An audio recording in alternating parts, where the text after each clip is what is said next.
ওয়ালা নাবলুওয়ান্নাকুম বিশাইইম মিনাল খাউফি ওয়াল জু ওয়া নাকসিম মিনাল আমওয়াল ওয়াল আনফুসি ওয়াস সামারাত ওয়া বাশশিরিস সাবিরিন। আল্লাহ তাআলা বলেন ওয়ালা নাবলুওয়ান্নাকুম, আমি তোমাদেরকে পরীক্ষা করব বিশাইইম মিনাল খাউফি ওয়াল জু, কিছু বস্তুর মাধ্যমে।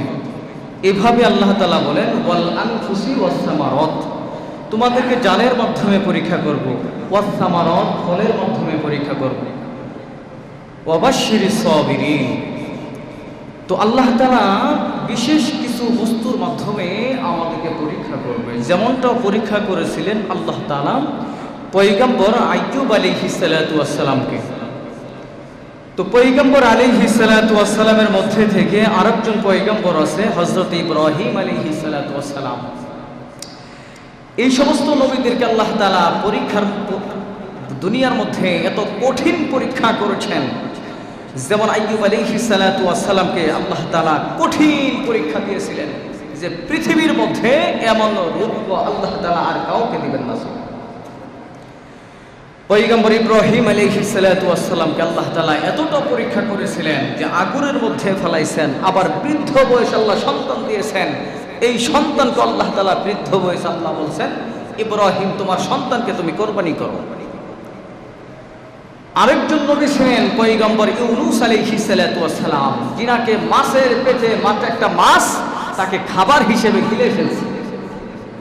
ইউনূস আলাইহিস সালাতু ওয়াস সালাম দোয়া করছে, দোয়ার মাধ্যমে আল্লাহ তাআলা বলছেন মাছ তুমি খাবার হিসেবে আমার নবী ইউনূসকে খেয়েছো, কিন্তু ইউনূসের কোনো ক্ষতি যেন না হয়। সুবহানাল্লাহ বলেন।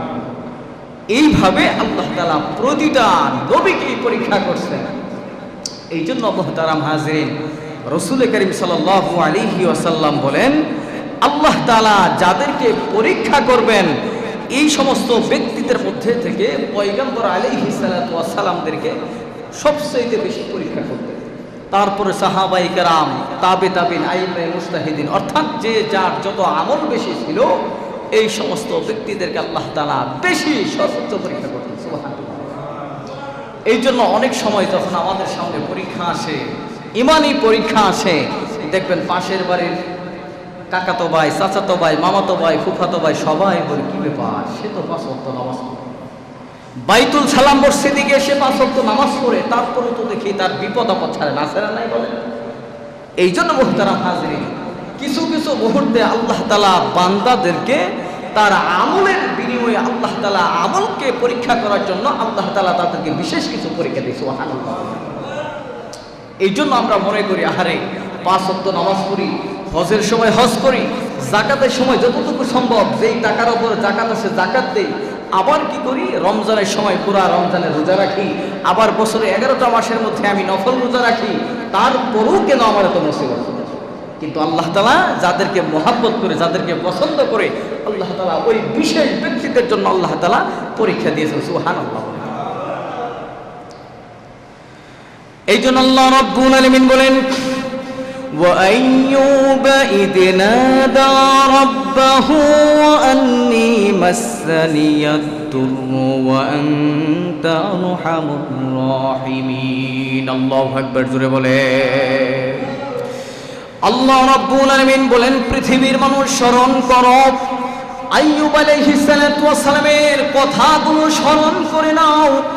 পয়গম্বর আইয়ুব আলাইহিস সালাতু ওয়াস সালামকে আমি আল্লাহ রাব্বুল আলামিন সে তার প্রতিপালককে ডেকে ডেকে ডেকে ডেকে বলেছিলেন, আয় আল্লাহ রাব্বুল আলামিন আপনি আমাকে দুঃখ কষ্ট দিয়েছেন, কোনো কষ্ট নাই। আয় আল্লাহ আপনি আমাকে কষ্ট দিয়েছেন, পরীক্ষা করেছেন, পুরা বডির মধ্যে আল্লাহ আপনি রোগা দিয়েছেন, পুরা বডির মধ্যে মাথা থেকে নিয়ে পা পর্যন্ত একটা পোকের মাধ্যমে পুরা বডিটা খেয়ে ফেলছে। তারপরে আমি রব আপনার কাছে কোনো কষ্ট নাই, কারণ আমি জানি আপনি আরহামুর রহিমিন, আপনি হচ্ছেন পুরা পারসার দুনিয়ার মধ্যে রহমানুর রহিম। এর জন্য আল্লাহ আমার মনের মধ্যে দিলের মধ্যে কোনো কষ্ট নাই। আমি আইয়ুব আলাইহিস সালাতু ওয়াস সালামকে আপনার যত মনে চাই পরীক্ষা দিতে পারেন। আল্লাহু আকবার বলে।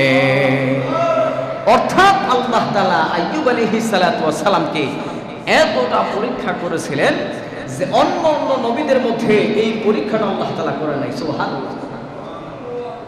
আমাদের ঘরে খাবার নাই, অনেক সময় দেখবেন ঘরের মধ্যে খাবার থাকে না, আমরা অস্বস্তির বোধ করি, বলি হাই আফসোস, বাইতুল সালাম মসজিদে গিয়ে 5 ওয়াক্ত নামাজ পড়ি, আবার তাহাজ্জুদের আমল করি, আবার ইশরাকের আমল করি, আবার নফল ইবাদত করি, সারাদিন দোকানে বসে বসে তাসবিহ তেলাওয়াত করি, তারপরেও কেন আমার ঘরে খাবার নাই?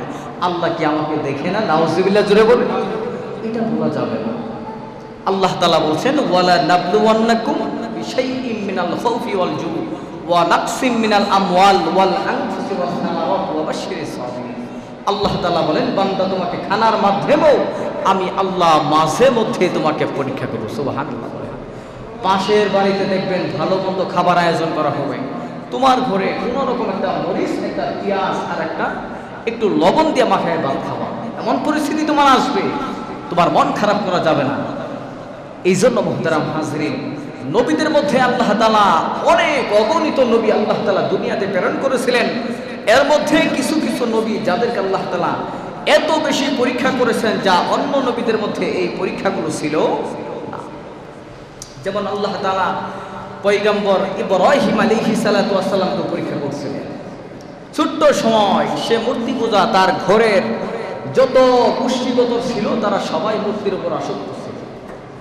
কিন্তু পয়গম্বর ইব্রাহিম আলাইহিস সালাতু ওয়াস সালাম সে শুরু থেকে মনে করত যে আমি যেই মূর্তিগুলোকে পূজা করে তারা কথা বলতে পারে না, তারা খাইতে পারে না, এদেরকে আবার পূজা কেন করবে? এই জন্য মুহতারাম হাজিরিন, এইভাবে অনেক নবীদেরকে আল্লাহ তাআলা পরীক্ষা করছেন। আইয়ুব আলাইহিস সালাতু ওয়াস সালামকে জানের মাধ্যমে পরীক্ষা করছেন, ওয়া নাকসিম মিনাল আমওয়াল, নফসের মাধ্যমে পরীক্ষা করছেন। সারা শরীরে বডির মধ্যে আল্লাহ তাআলা পোক ধরাই দিয়েছেন, এত পরিমাণ শরীরের মধ্যে পোকা ধরছে, পোকা ধরে পুরা শরীর, পুরা 3.5 হাত বডিটা খেয়ে ফেলছে। আইয়ুব আলাইহিস সালাতু ওয়াস সালাম দেখবেন একজন গরু মরলে, এলাকার মধ্যে কোনো গরু মরলে গরুর যে গোশতের যে পচা গ্রান, এটা আলাদা একটা কথা বুঝাইতে পারছি। কিন্তু মানুষের যে গোশতের যে পচা একটা দুর্গন্ধ, এই গন্ধ মানুষে সহ্য করতে পারে না। এই জন্যই আমাদেরকে 3.5 হাত মাটির মধ্যে কি করে দাফন করে রাখে, যাতে দুর্গন্ধ না আসে। বুঝাইতে পারছি? আইয়ুব আলাইহিস সালাতু ওয়াস সালামের শরীর যখন খেয়ে ফেলছে পোকায়, তখন পুরা গ্রামের মানুষগুলো এই দুর্গন্ধের কারণে কেউ থাকতে পারে না, খাবার খেতে পারে না। এলাকার মানুষ সিদ্ধান্ত নিলেন যে আইয়ুব আলাইহিস সালাতু ওয়াস সালাম যেহেতু আল্লাহর পয়গম্বর, তার এই এলাকা থেকে একটা গহীন জঙ্গলে ফালাই দিয়ে আসে। নাউজুবিল্লাহ বলেন।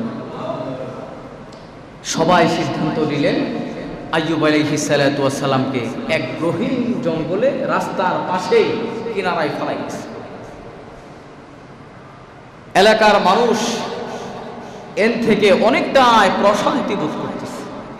কিন্তু হাদিসের মধ্যে আছে আইয়ুব আলাইহিস সালাতু ওয়াস সালামের 2 জন ভাই ছিল, তারা প্রতিদিন সকাল আর বিকালে তারা তার ভাইয়ের খোঁজ খবর নিতে যাইত। এলাকার সবাই তাকে আইয়ুব আলাইহিস সালাতু ওয়াস সালামকে বাদ দিয়ে দিয়েছে, কিন্তু তার স্ত্রী আইয়ুব আলাইহিস সালাতু ওয়াস সালামকে বাদ দেয় নাই। সুবহানাল্লাহ। যত দুঃখ কষ্ট আসছে না কেন, তার স্ত্রী তার সাথেই থাকছে। কারণ তার স্ত্রী শুধু মনে করছে যখন যৌবনকাল ছিল, যখন আমার স্বামী সুস্থ সবল ছিল, তখন একজন নবী আল্লাহর পয়গম্বর কোন স্ত্রীকে কষ্ট দিতে পারে বলে?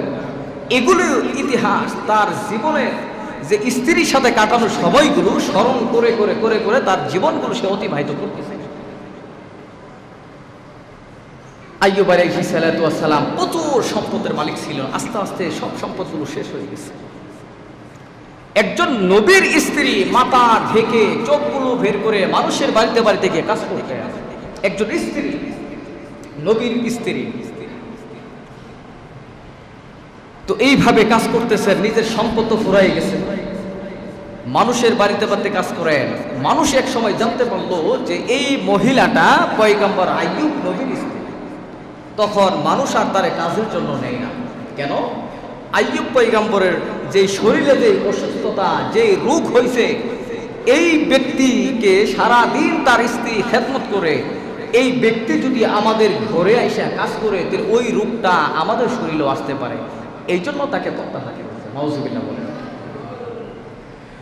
আইয়ুব আলাইহিস সালাতু ওয়াস সালামের স্ত্রী, তিনি মানুষের বাড়িতে কাজ করার জন্য গেছেন। এমন সময় মানুষ যার বাড়িতে কাজের জন্য যায় সবাই তাকে বলে দেয় যে তুমি প্রতিদিন কন্টিনিউ তোমার স্বামীর তুমি খেদমত করো, যেই হাতে তুমি তোমার স্বামীর খেদমত করো, আগামীকাল থেকে আমার বাড়িতে আসবে না। কারণ হচ্ছে তোমার স্বামীর শরীরে যে ভাইরাস আছে ওই ভাইরাসগুলো আমাদের বাড়িতে আমাদের সন্তানগুলোর মতো আসতে পারে।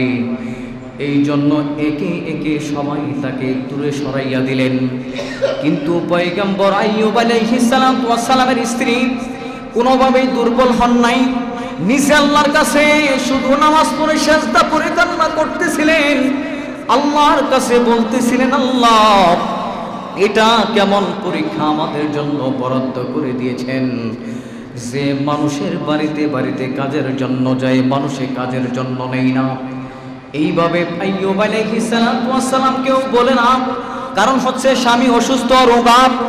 এই কথাগুলো যদি পয়গম্বর আইয়ুবকে বলতেন তাহলে স্বামী হিসাবে কষ্ট পাইতেন। এর জন্য সে নিজের মনের মধ্যে রেখে দিয়ে আল্লাহর কাছে শুধু দোয়া করতেছেন।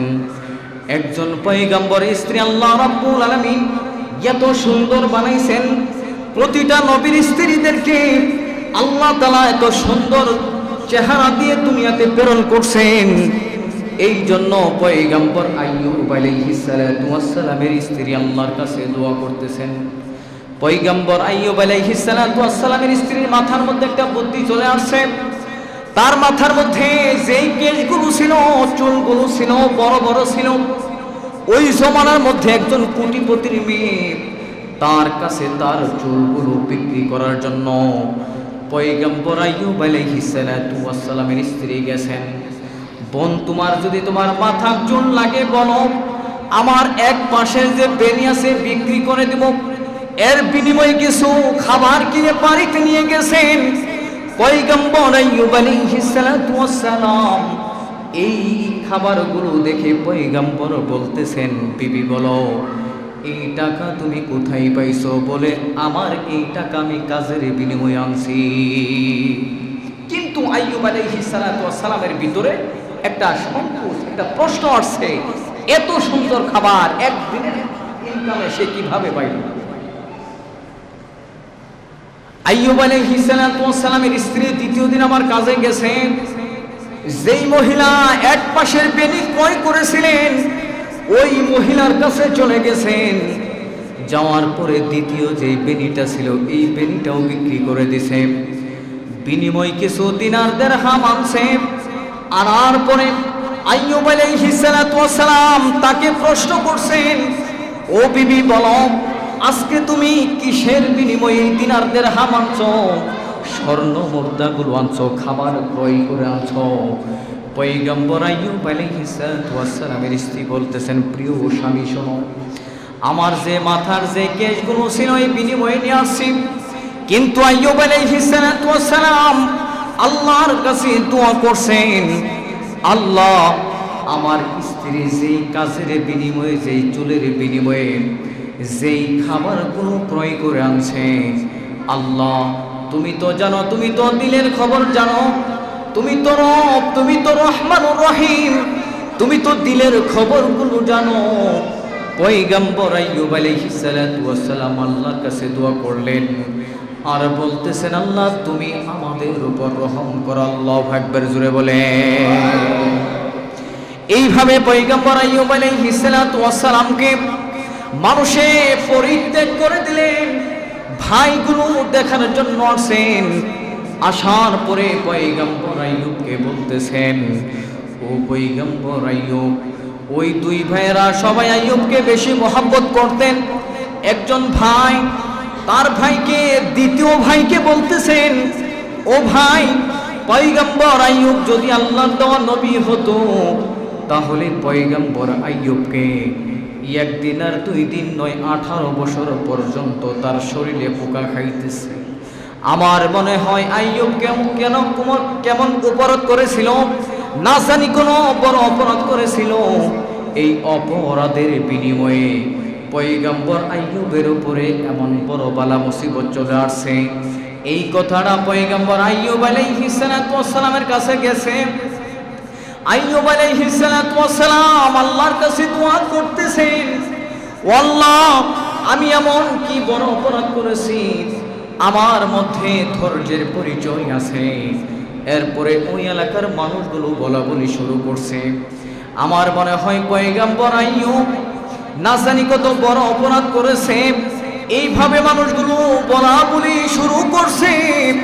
এইভাবে পয়গম্বর আইয়ুব আল্লাহর কাছে দোয়া করতেছেন আর বলতেছেন, আল্লাহ, আমি তো আমার জীবনে কোনো অপরাধ করি নাই, আমার যত কষ্ট হোক না কেন আমি পয়গম্বর আইয়ুব তোমার পরীক্ষা দেওয়ার জন্য প্রস্তুতি আছি। আল্লাহু আকবার, জোরে বলে। প্রতিটা নবী দুনিয়াতে আসছেন আর এইভাবে একেবারে ধারাবাহিকভাবে তারা নিজেরা পরীক্ষার সম্মুখীন হয়েছে। পয়গম্বর আইয়ুব আলাইহিস সালাতু ওয়াস সালাম তিনার শরীরে যখন পুরাটা শরীর যখন পোকায় খেয়ে ফেলছে, হাদিসের মধ্যে আসছে পুরা শরীরের গোশতগুলো আলাদা আলাদা হয়ে গেছে। শুধু শরীরের মধ্যে হাড্ডিগুলো আছে, কথা বলতে পারে না। মানুষগুলো, গ্রামের মানুষগুলো বলা শুরু করলো, পয়গম্বর আইয়ুব এ পর্যন্ত একেবারে তার শরীরে গোশতগুলো খসে খসে পড়ে গেছে। তারপরেও পয়গম্বর আইয়ুব আলাইহিস সালাতু ওয়াস সালাম কি জানি মুখে বলতে থাকে। পয়গম্বর আইয়ুবের ঠোঁটের মধ্যে আর জিহ্বার মধ্যে যদি পোকা ধরে যাইত তাহলে সে তার রবের নাম নিতে পারত না। পয়গম্বর আইয়ুব আলাইহিস সালাতু ওয়াস সালাম আল্লাহর কাছে দোয়া করতেছেন, আল্লাহকে বলতেছেন, আল্লাহ, আমার 3.5 হাত বডির মধ্যে মাথা থেকে নিয়ে পা পর্যন্ত পোকায় খেয়ে ফেলছি। আয় আল্লাহ, আমার কোনো দুঃখ নাই, কোনো কষ্ট নাই। আয় আল্লাহ, তোমার কাছে ছোট্ট একটা আবদার হচ্ছে, আমার মাথা থেকে নিয়ে পা পর্যন্ত পোকায় খেয়ে ফেলুক, কোনো আমার অভিযোগ নাই। কিন্তু আল্লাহ, যে জিহ্বা দিয়ে তোমার নাম রহমান নামটা ডাকি, আল্লাহ আল্লাহ বলে ডাকি, আল্লাহ তোমার জাতের কসম করে বলি, আমার শরীরের পুরা গোশত খসে যাক আমার আফসোস নাই, কিন্তু আমার জিহ্বার মধ্যে যে জিহ্বা দিয়ে তোমার নামটা ডাকি, এই জিহ্বার মধ্যে পুক দিও না। আল্লাহু আকবার, জোরে বলে। পয়গম্বর আইয়ুব আলাইহিস সালাতু ওয়াস সালাম পুরা শরীর পোকায় খেয়ে ফেলছে। রবের নাম নেওয়ার জন্য আল্লাহর কাছে দোয়া করতেছেন, আল্লাহ, তুমি আমার বডিটাকে খেয়ে ফেলো, আমার কোনো অভিযোগ নাই, কিন্তু আমার জিহ্বাটা যেন না হয়, না খাই। আর আমাদের শরীরে যদি ঠান্ডা চলে যায়, ঠান্ডা হয়, জ্বর আসে, এই জ্বরের কারণে বিছানা থেকে উঠতে পারি না, ডাক্তারকে 5,000 টাকা দিয়ে পরীক্ষা করে আসি, 1,000 টাকা ভিজিট দেই। তখন ওই বান্দাকে যদি কোনো মানুষ প্রশ্ন করে, ভাই তোমার নাকি জ্বর আসছে, বলে টাইফয়েড হয়েছে, এই টাইফয়েডের ব্যথা কেমন বলো?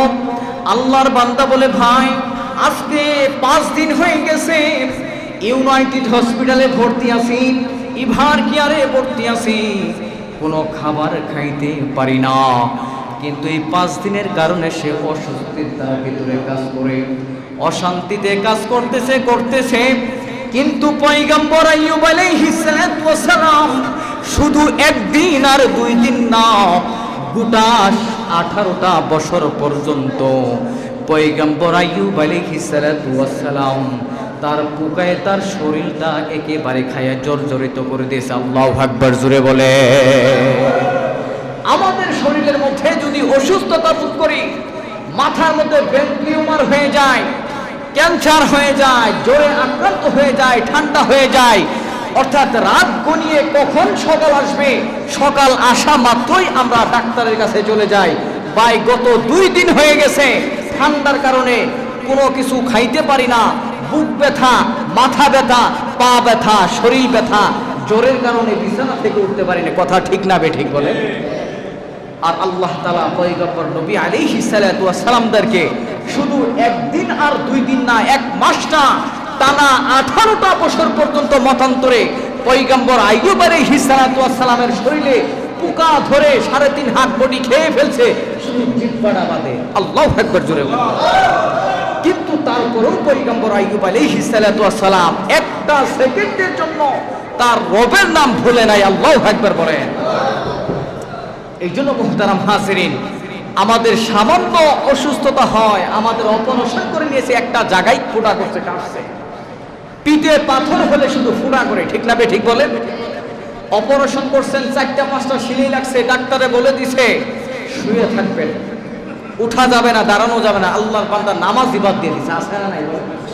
নামাজ বাদ দিছে, অথচ আল্লাহর বিধান, শরিয়া বিধান হচ্ছে আপনি শোয়া থেকে উঠতে পারেন না, আপনি বসে বসেই শুয়ে শুয়ে আল্লাহর দিকে, পশ্চিম দিকে পা দিয়ে মাথাটাকে ইশারায় ইশারায় আপনি আপনার রবের নামে সেজদা করেন, সুবহানাল্লাহ বলেন।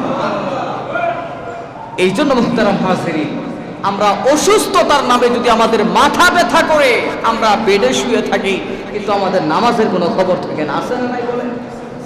আর নবী আলাইহিস সালাতু ওয়াস সালামারা তারা কঠিন পরীক্ষা দিয়েছে, কঠিন পরীক্ষা দেওয়ার পরেও আল্লাহর পয়গম্বর আলাইহিস সালাতু ওয়াস সালামারা একটা সেকেন্ডও আল্লাহ রবের নাম ছাড়া তারা পরিচিত থাকে না। আল্লাহু আকবার।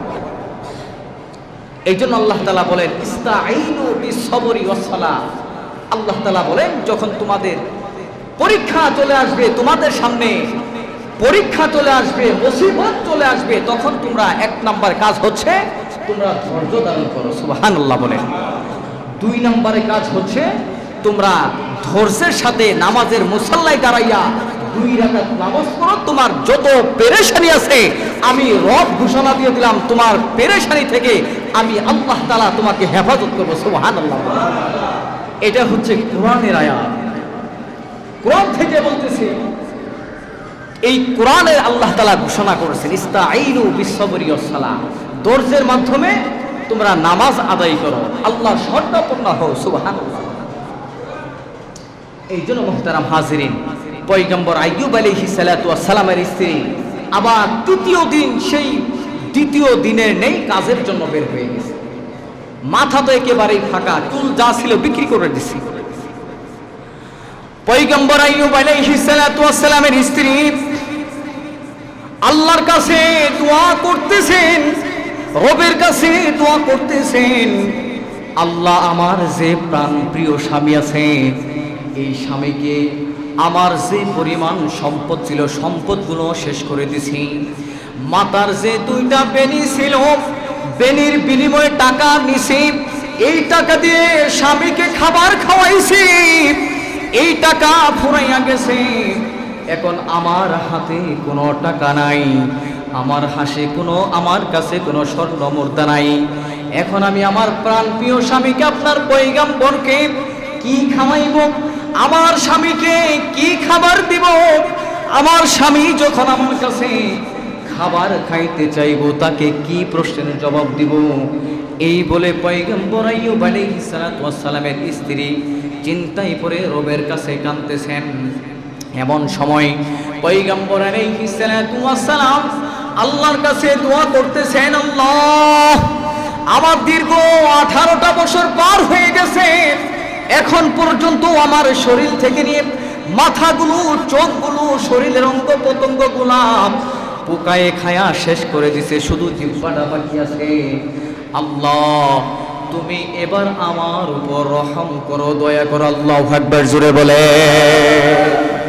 আল্লাহ রাব্বুল আলামিনের পয়গম্বর আলাইহিস সালাতু ওয়াস সালাম এই দোয়াটা করার সাথে সাথে আল্লাহ রাব্বুল আলামিন গায়েব থেকে আওয়াজ দিছে, ও পয়গম্বর আইয়ুব তোমার হাতে তোমার পায়ে মাটির মধ্যে আঘাত করো, তোমার পা দিয়ে মাটিতে আঘাত করো, আঘাত করার সাথে সাথে মাটি ফেটে যেই পানি প্রবাহিত হতে থাকবে ওই পানি দ্বারা গোসল করে নাও, আর ওই পানি দ্বারা তুমি মাথা থেকে নিয়ে পা পর্যন্ত গোসল করে নাও, এরপরে ওই পানিটা তুমি পান করো, ওই পানিটা পান করার সাথে সাথে পয়গম্বর আইয়ুব আলাইহিস সালাতু ওয়াস সালাম এত সুন্দর সুঠাম দেহের অধিকারী হয়ে গেছেন। আল্লাহর পয়গম্বরের স্ত্রী বিকাল যখন গড়িয়ে যখন সন্ধ্যা হয়ে গেছে, এই সন্ধ্যার সময় আল্লাহর নবীর যেই জায়গাতে বসা ছিল, শোয়া ছিল, ওই জায়গাতে এসে দেখেন আইয়ুব আলাইহিস সালাতু ওয়াস সালাম নাই। পাশে একটা নওজোয়ান সুদর্শন যুবক বসে আছে। ওই যুবককে গিয়ে বলতেছেন, ভাই, আমার আল্লাহর দেওয়া পয়গম্বর, আমার প্রাণপ্রিয় স্বামী এখানে অসুস্থতা অবস্থায় ছিল, যার শরীরে একেবারে পোকা মাথা থেকে নিয়ে পা পর্যন্ত খেয়ে ফেলছে, এই মানুষটাকে কি দেখছেন? পয়গম্বর আইয়ুব আলাইহিস সালাতু ওয়াস সালাম স্ত্রীর দিকে যখন তাকাইছেন, পয়গম্বর আলাইহিস সালাতু ওয়াস সালাম স্ত্রীকে বলতেছেন, স্ত্রী তুমি কি আমাকে চেনো না? স্ত্রী বলতেছেন, না না, আপনাকে চিনি না, তবে আমার স্বামীর চেহারা মতো দেখা যায়, আমার স্বামী যেই সুন্দর ছিল, সেই যে সুঠাম দেহের অধিকারী ছিল, আপনাকে সেম তেমনই দেখা যায়। বলেন, মান আনতা, আপনি কে? পয়গম্বর আলাইহিস সালাতু ওয়াস সালাম বলতেছেন, ও প্রাণ প্রিয় স্ত্রী, শোনো, আমার শরীরে পোকা ধরার পরে আমার এলাকাবাসী আমাকে ত্যাগ করছে, আমাকে বাহির করে দিছে, আমার আত্মীয় স্বজনেরা আমাকে এলাকা থেকে বাহির করে দিছে, আমার সন্তানেরা, আমার আত্মীয় স্বজনদের মধ্যে যারা ছিল সবাই আমাকে ত্যাগ করছে, কিন্তু তুমি স্ত্রী আমাকে ত্যাগ করো নাই।